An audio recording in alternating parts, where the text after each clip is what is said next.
Hi and welcome to another one of my little how-to videos. So this is an Amazon Fire tablet in a case.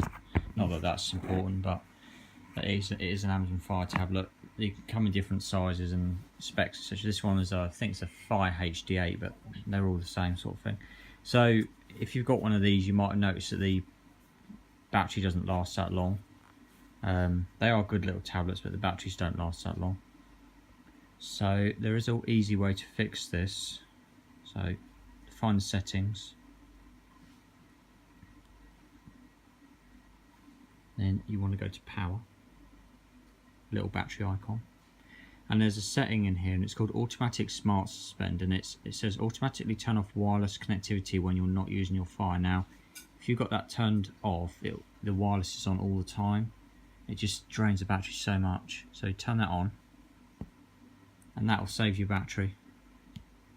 Hope that helps somebody if you've got one of these tablets and you notice the battery keeps going flat.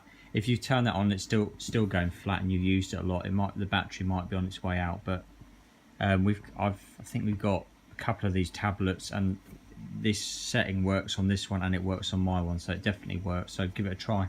I hope that helps.